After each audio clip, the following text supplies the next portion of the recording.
What people see from the outside is how the avenue has been beautified, right? You see the roads clean, the signage, and that's what the city's done. But that's taken a lot of effort from people behind the scenes.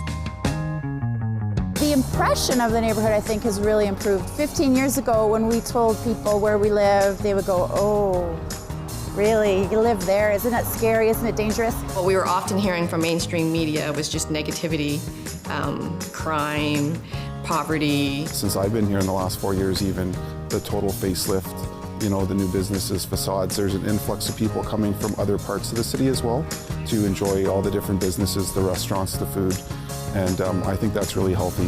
The view people have for 118 Avenue, because it used to have a bad reputation, but I think it's our changing, and it's good for everybody.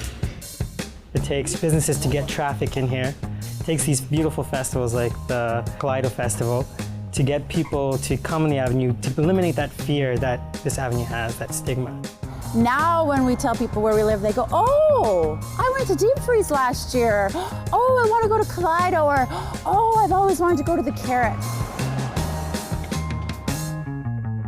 We've always known how great this neighborhood is, but for the rest of Edmonton, to now think of it as a spot where they can go and see art and culture and eat great food and meet great people. I think so much has happened, and something I've seen maybe within the last 6 years is a collaboration of everyone involved. You see the businesses, you see the city, you see the different community districts like the Arts on the Avenue initiative, Business Association. You see everyone working together. We're here today celebrating our Stantec and the Community Day, and it's our way of celebrating our involvement, our connection to the community. This has given us a chance to give back to this area as they've grown and revitalized in our community. It's really coming up to be an artistic district.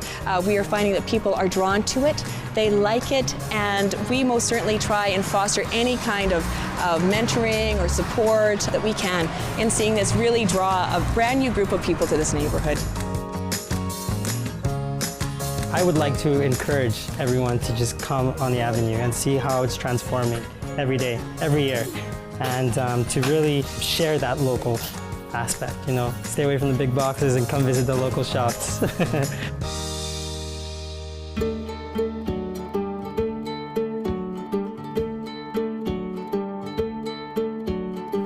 I think there's three stories being told simultaneously here. There is the traditional poverty or the Aboriginal component part that's been here for a very, very long time. And this part of the neighborhood has always been where we've been most comfortable. There is a lower economic, middle-class type people. Before they were farmers or industrial people, but now they're artists. And then the third one is the immigrant component part, I think. And those three stories have always, I think, braided each other and to make this thing a vital place. Festival like Kaleido kind of brings everybody out together and also kind of extends their hands out to the rest of the city and the surrounding area and communities to come into our area, which they may not normally, and kind of celebrate with us. I've been coming for 8 or 9 years. It seems like the festival, Kaleido, keeps getting more creative every year. It seems like they're getting a better draw every year. And it seems to me like most importantly, they've had a profound effect on this community.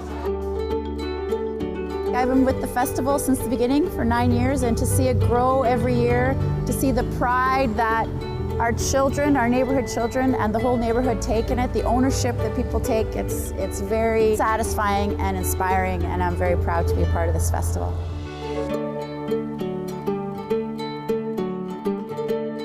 But I think this particular arts community wants to create places of beauty and places where full expression of all the complexity of this avenue are made available.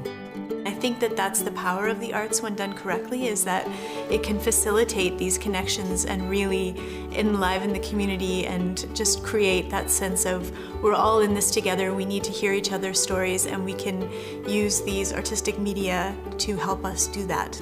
And it's the job of the artists and the festival organizers to help make sure that it is never seen as an elite experience, that it's always seen as something that's for everyone and that it's inclusive.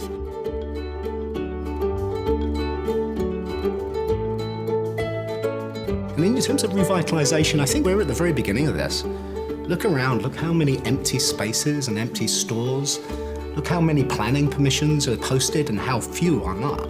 There's such a remarkable vibe on the avenue, and so people have said, you know, you're so lucky that you live in this neighborhood, which I imagine people wouldn't have said before. As you see now, the road has been done, and a lot of people want to come around. If you look at the buildings, they all has been painted, and they look like new, and there's a lot of traffic here too. So business-wise, it is also good. And in general, even before this is going to be one of the center of Alberta where business will be booming.